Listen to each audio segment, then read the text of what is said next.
Hi, I'm Yarlik, and this is Sundered, a fast-paced Metroidvania with an Eldritch twist. I randomly stumbled across this game on Steam, and I could tell immediately that I needed to TAS this. It's very different from Hollow Knight, but it has a lot of qualities that make it especially fun to TAS with. The combat is frantic and has a lot of mechanical depth. The movement is fun, particularly when using speed tech, and I also just really like the aesthetics of it. For anyone who's unfamiliar, I should explain a bit about what TAS is. TAS stands for Tool-Assisted Speedrunning, which means every input to the game has been specified frame by frame, allowing for inhumanly precise control. This is created by running the game with a tool called libTAS, and trying different inputs until the gameplay works out the way we want. So our protagonist here is arriving at some temple in the desert. Honestly, I'm not fully sure how the story of this game goes, but yeah, strange desert temple, Eldritch entity, tentacles, those kind of things. So now we're going to drop into the tutorial, and I really love the movement in this game. So there's a dodge roll, which works kind of how you'd expect. There's a wall jump, which is very different from Hollow Knight's wall jump. It's not quite as flexible, but you start with it, which gives a lot of movement options from the very beginning. The biggest thing to notice is that you can preserve momentum off of these rolls. And so you roll and bounce, and you keep that momentum by using those frame-perfect jumps. That's a big part of the early game speed tech in this game. So here we've got the unskippable cutscene going on. So let me go ahead and discuss a little bit about how combat works while the game introduces its narrator. So combat is almost exclusively melee, but there's a lot of nuance to it. Attacks on the ground chain and end in a big attack with more damage. A similar attack chain can happen in the air, with the added benefit of delaying your fall. Upward air attacks give a bit of extra height, which turns out to be quite useful during movement too. And the downward air attack causes you to dive at incredibly fast speeds and slam into the ground for a bunch of damage. This is also extremely useful for movement, as it can pass through platforms with the correct inputs. Finally, attacks can charge a counter, which can be used to unleash a powerful finisher attack. The finisher is quite versatile. It has a bunch of different forms and directions. And so now we'll finally get a weapon, and then we'll be able to go on and start exploring this world that we've gotten sucked into somehow.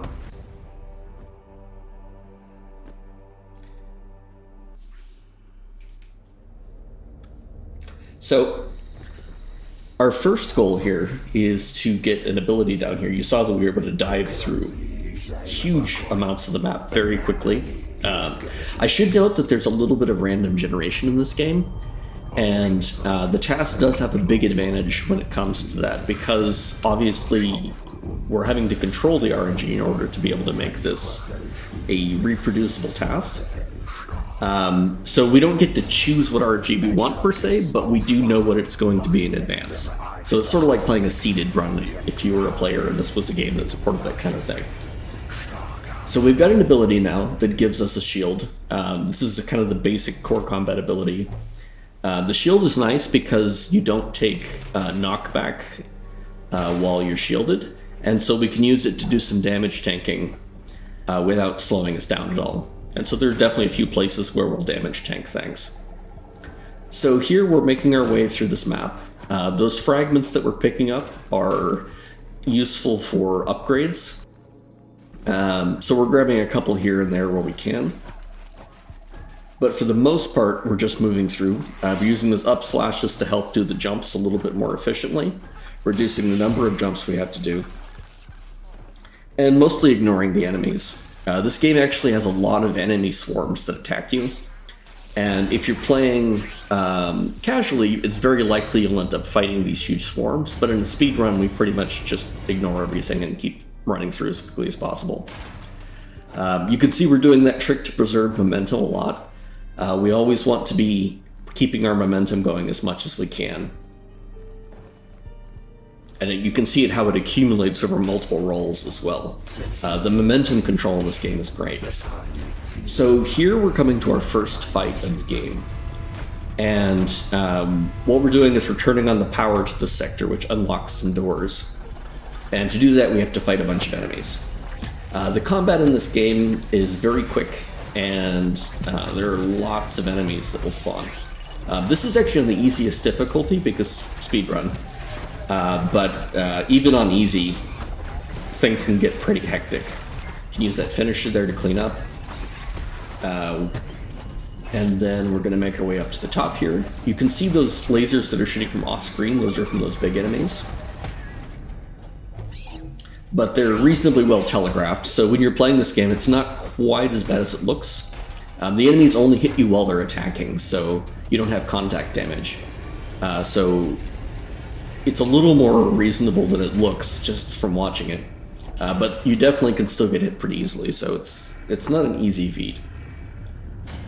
So now we're going to head up, and we actually have a boss fight coming up here in a little bit. We have to go through this weird little crystal room. I'm not 100% sure what these rooms are about, honestly. I played through the casual, and I haven't gotten to a point where those actually mean anything. I know if you break the crystal like warps in there, then they slow down time, but we don't want to do that because we're in a speed run. We grabbed a little treasure there. That's going to be useful for upgrades later. And now we're going to fight this Deviant Meteoroid, is the name of the boss.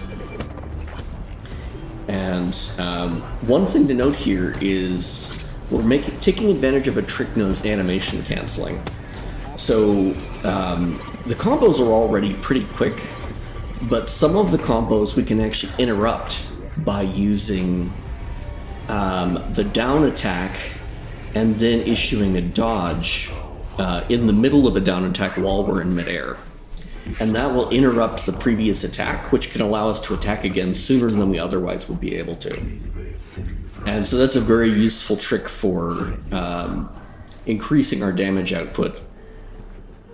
And here we're going to grab our next ability, which is actually a double jump. So this game gives us a double jump pretty early.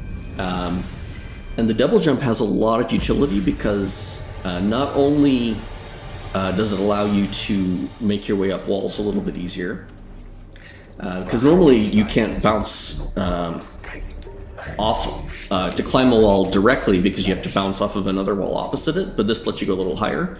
But also, the double jump refreshes when you up slash and you hit something. So it's kind of like in Hollow Knight, you have the pogo, which refreshes your dash and your double jump. In this game, it's actually the up slash that refreshes. And we'll use that in a couple of places to chain attacks together and to stay in the air more efficiently. So at this point, we're going to be heading to the second area here.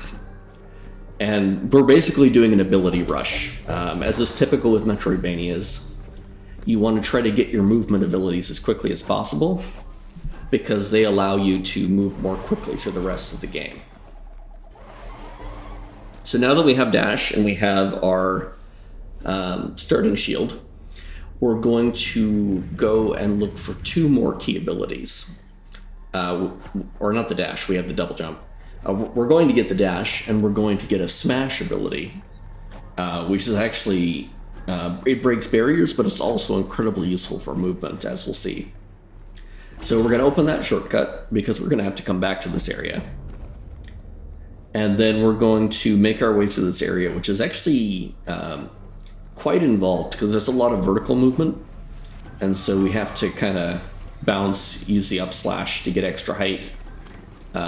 Dodge through the enemies, but as usual, just mostly ignore them.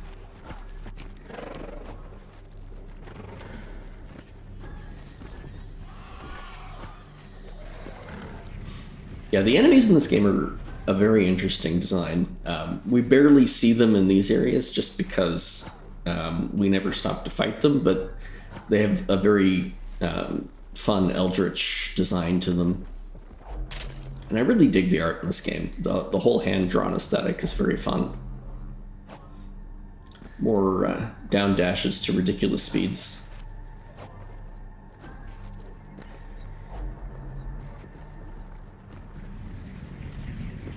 Yeah, we didn't have the dash ready there, or the dodge roll ready there, so we had to just kind of hop for a bit.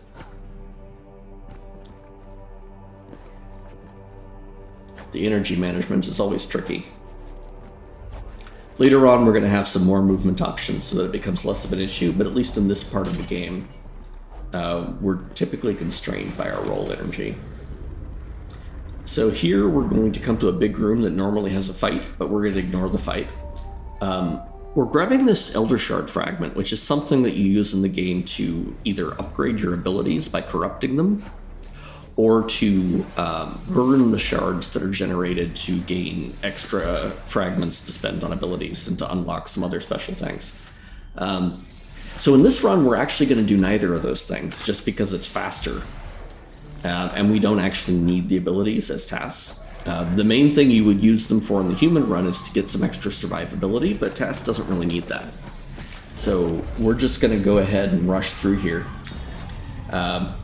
In retrospect, I really shouldn't have bothered to pick up that fragment. It's basically the long roundabout thing I was trying to say. But this route was being developed a little bit on the fly while I was learning how the game worked and how the task worked. So, in retrospect, we could have cut that, but overall, it's still a pretty fast task. This is already going to be significantly faster than world record.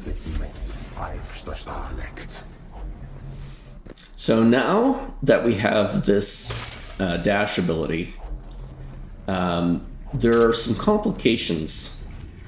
We could dash through things like this, but it also means that we can no longer use the dodge ability to interrupt midair, because it'll trigger a dash. And so that's important to realize, because that dodge interrupt is used for a couple pieces of speed tech, which means in the future we're going to have to be aware of how much energy we have, and in a lot of cases we actually want to be on empty energy. And I'll discuss more when we get to that. So now we have the smash ability. So the smash ability ostensibly just does damage and lets us get through these barriers, but it also has another very powerful effect, which you're going to see here in a little bit. So first it does the demo and shows, okay, this is how you break barriers. Grab that little treasure. Now we're going to climb up here. Now watch this. We're going to smash backwards and roll. And it gives us a huge amount of momentum. And we're going to use this extensively. So now, in addition to the very fast downward speed we can get with the down dash, or the down dive, we can also use the smash to get ridiculous amounts of horizontal speed.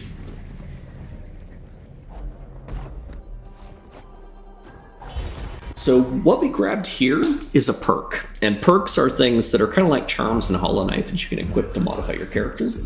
There we just bought a bunch of passives, which you couldn't see because TAS is very fast at the menuing. But basically we bought a passive that increases our luck, which will increase our shard gain. We also increased our energy regeneration slightly, which is going to help us roll more often. And so the reason we grabbed Rebirth, very interestingly, this is something that allows you to die once and it will bring you back to life. And you might think, that doesn't sound very useful for a TAS. Well, the thing is, there is a very specific glitch we can do. And so we're going to try to get ourselves killed here. We let those enemies hit us, break our shield, get our health down, and now we're going to die inside this little purple fountain thing. And when we die here, we're going to be reborn. And when you are reborn inside one of these fountains, it gives you moonjump, that. So now our fall speed is a lot lower than usual, and our double jump shoots up at ridiculously fast speeds. So now we have fast up travel as well as fast side travel. And we're going to be using this moonjump for to skip a bunch of stuff in the next section that otherwise would require us to do quite a bit of back and forth movement. We're not going to have this for the entire run, but for this part of the run, you can see here that allows us to climb up. We're unlocking all of these elevators because we're going to need them later. But we're basically avoiding all of the movement that would normally have to go around back and forth to reach these unlocks for the elevators. And so the goal for this section, which is the third section of the game, is to find 4 switches and unlock them. And so that's the first switch, the west switch. And now we're going to grab an ability called the grapple hook. As you might expect, the grapple hook lets you grab onto things and fling yourself toward them. And this ability is incredibly useful Not so much for traversal because we have moonjump right now anyways. However, for combat, you can also use the grapple to grapple onto enemies, which means when you get into fights, you can use it to very quickly move around between the enemies and take care of them. Here we're just gonna zoom our way through here with our smash jumps. One of the things we're doing here actually too is that you can smash while you're mid-air. And so just like doing a smash off of the ground into a roll, you can do a smash mid-air, and then you can interrupt smash with a down attack into a dodge cancel. This only works if you don't have energy, which is why you might have noticed that we did a bunch of dashes sometimes, and then we do that smash dash. This is a very cool technique. Humans do it as well in their runs. And it gives you a lot of speed, and it's pretty much essential for working with moonjump, because otherwise it's very difficult to move while you're in the air. So we got the 3 locks there. There is a 4th lock, but we're going to come back for that later. So what we're doing now is we're going back into the first area, but we're entering from a different side. And so we have 2 goals here. So first off, we're going to open a gate that we're going to need to pass through to get to the boss of this area. On the way, we have to grab this cannon. Ironically, this cannon, we will never ever fire it again other than in this automatic cutscene where the cannon is used to unlock this door. It is still useful because the cannon, the aspects of the passive tree are actually locked behind your upgrades. So getting this ability gives us access to certain passives that otherwise we wouldn't have. But we don't actually use the ability at all just because the cannon is too slow. It's very useful casually because you can use it to just obliterate a bunch of enemies, but it's much faster to actually just hit them all. So here we're doing our kind of funky movement with moonjump, bouncing our way through. So that unlocks the gate to the boss, and we're going to come back here later. We're not going to turn on the power. That gives you access to a mini-boss, which can give you some resources, but we don't actually care about those resources. Unlike the human run, we don't really care about survivability. We only really need damage. So we're just going to go directly to the base here,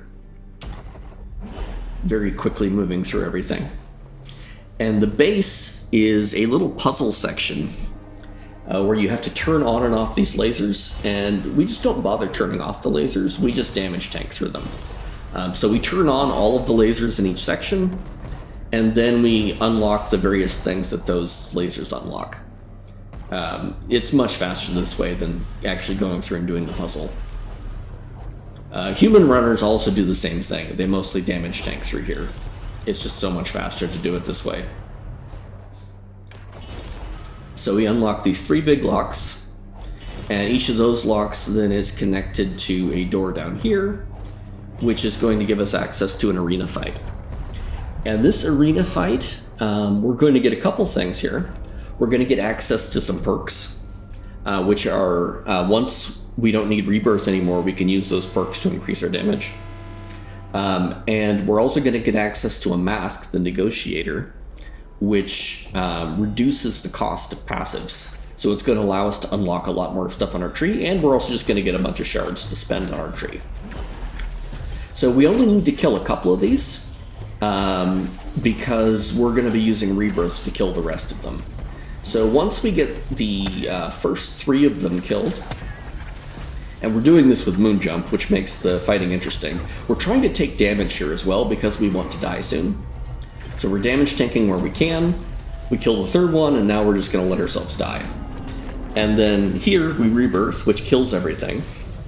And that ends the arena fight because we've waited for everything to have spawned first. And so now we grab everything in there, and then we grab the mask. So now we're going to do a whole bunch of purchasing. Again, happens very quickly. And so now we've equipped the a couple of perks. We have the Sharp Edge, and we have the Assassin perk. And so these are perks that give us more damage output. Actually, I think this one doesn't have Sharp Edge yet. We get that later. But we have the Assassin, which gives us a higher critical rate. And we also have, I think, something that increases our luck. I actually forget what we had for the first set of perks. So now we're going to do our first major boss fight.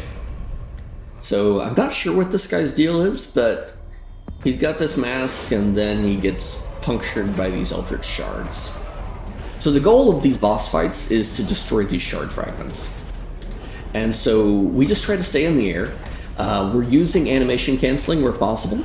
And we're also using the grapple because the grapple will take us to the nearest shard. So you can actually use the grapple to interrupt your animations, just like you can interrupt with the down dash and with the dodge in cases.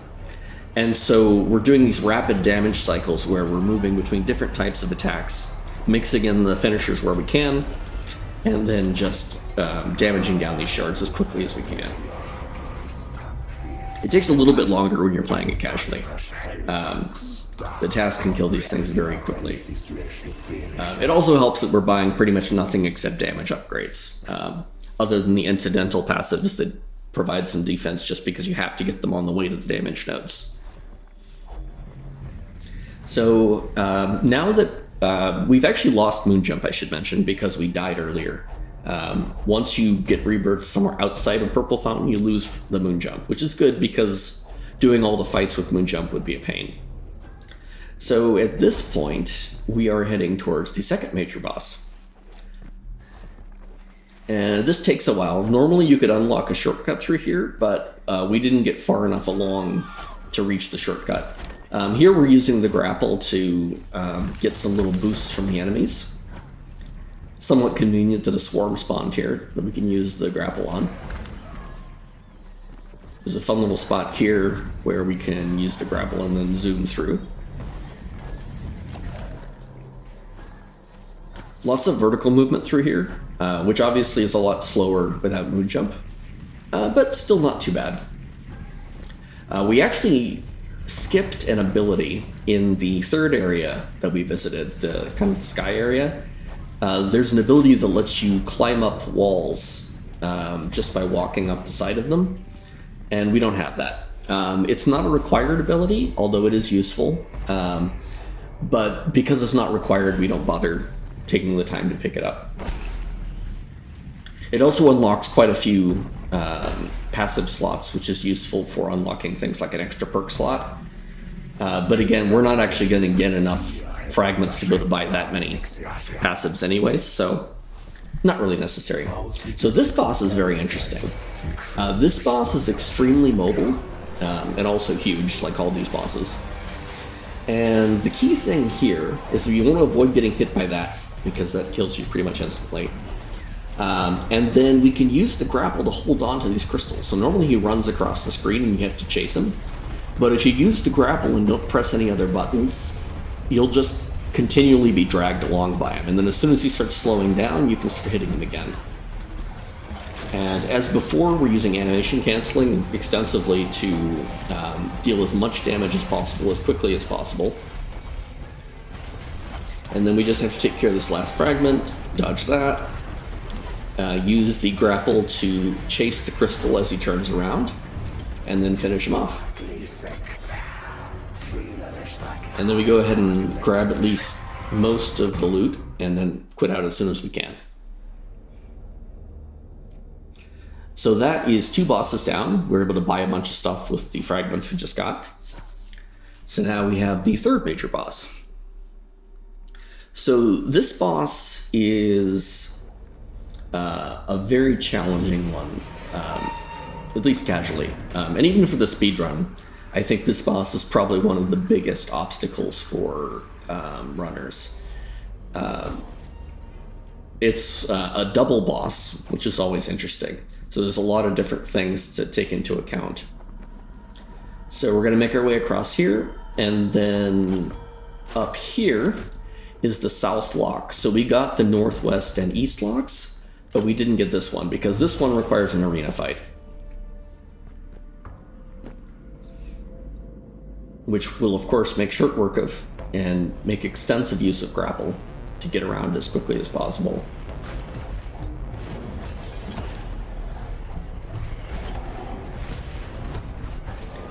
Here we have, I think at this point we have Sharp Edge and the Assassin perk. So we're doing pretty good damage. Not as high as the damage output would typically be at this point. Usually the human runners would have gotten a few more perks by now, or I mean a few more passives by now, but still pretty good. And now this is one of the main points where the route diverges. Humans would actually go and burn the Elder fragments that they have. These Elder shards that you've collected are worth quite a bit of fragments. And in fact, the human world record route actually gets an additional Elder shard over what this even bothers picking up. So we're skipping that, which means we're losing out on quite a bit of power, but that power would have been mostly defensive anyways. And so we're just going to compensate by not getting hit, or at least not getting hit unless we want to be. So this is the fight, and this is known as the Rivalry fight. There are two enemies here, and the goal is to break the little crystals as before, but those little crystals are then going to make the big crystal vulnerable. And it's ultimately this big crystal that we need to kill. And while we're doing it, we have to dodge the attacks of the other guys, one of whom is going to be stunned based on whoever we hit last. The gunner is annoying, but we can work our way around the bullets. Lots of fun little dodges here, up and down and around. Hit it as much as possible. That was already low, so then we can just knock it down, and then we get it down to this 50% point. So at this point, we're going to enter a new phase where things are going to heat up a bit. We have to wait, and then now that we can start dealing damage again, now we have these additional projectiles, which are seeking projectiles, which are going to turn around and come back toward us again. And so we need to deal with those as well as the bosses. The good thing is that we do have a passive which allows our attacks to break projectiles. I'm going to say that that passive is pretty much mandatory for this fight. In principle, you could do it without it, but it would be way slower as you would have to dodge everything instead of just being able to attack the projectiles. And that's it. The Rivalry fight is done. As before, we grab what we can and head out. And now we are getting ready for the end game here. We only have a couple of fights to go. We're going to head into this Eldritch dimension. And this Eldritch dimension is basically a recap of the three areas. Basically facing the enemies that you fought before. Casually, you would have fought these enemies many times before, presumably grinding a bit and gathering some resources to become more powerful. In our case, we've barely seen some of these enemies, but we're going to kill them anyways. And as before, grapple is incredibly useful here.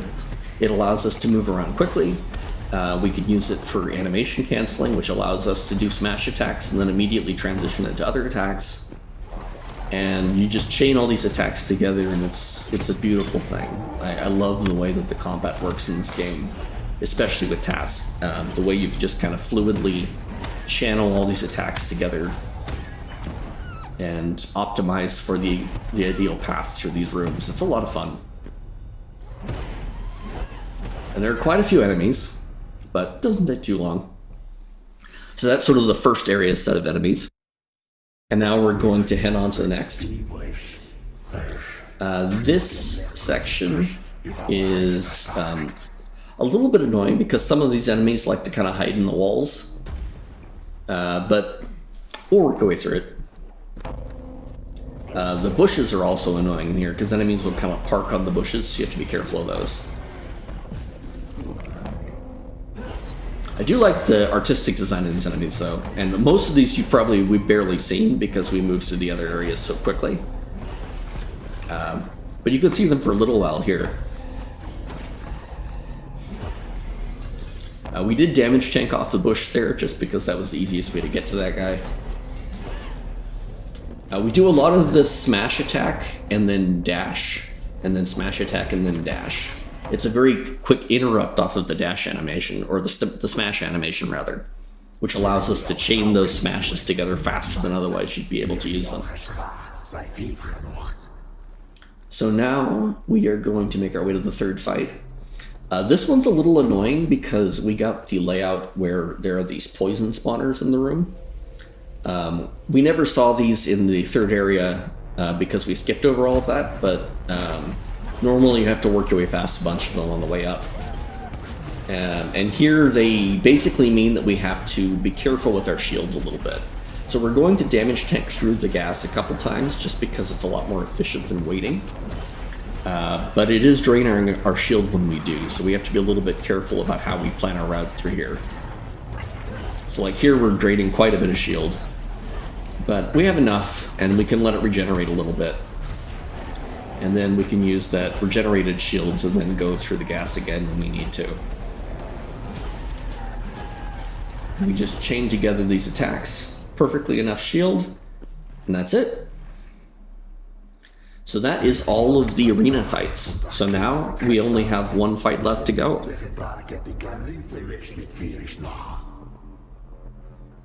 And this is the big baddie fight. So we're going to quickly buy a little bit and then head back down.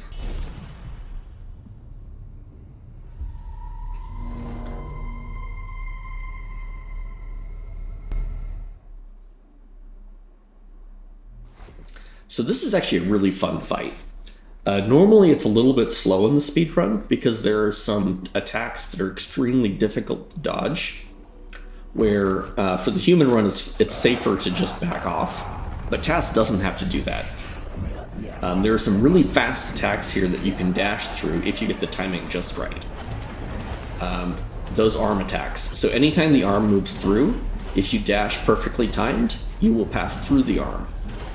And that allows you to stay in this area without having to back off.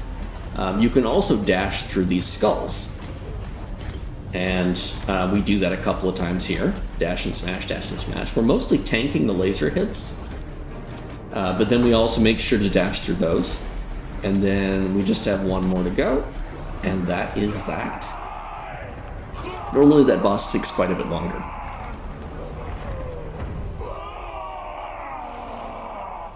And that is the game Sundered. Yeah, like I said, very different from Hollow Knight, but I had a lot of fun making this TAS, and I think it's a great little game. It's a little bit frustrating casually because you get swarmed by enemies constantly and it takes some time to get used to it. And the physics are definitely tricky to get used to, but the movement abilities they give you are lots of fun to work with.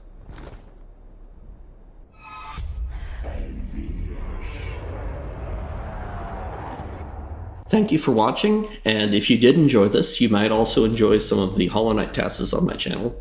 I've done a bunch of different TASs for different obscure categories. I'm not sure what I'm going to do next. If you have any thoughts on that, please go ahead and leave it in the comments. Let me know what kind of things you're interested in seeing, and I'll definitely consider that. There are a lot of different games out there. Not all of them are TASable, but the ones that are, it's certainly fun to get in there and learn how the speedrun works and then see how far we can break the game. Thanks again, everyone.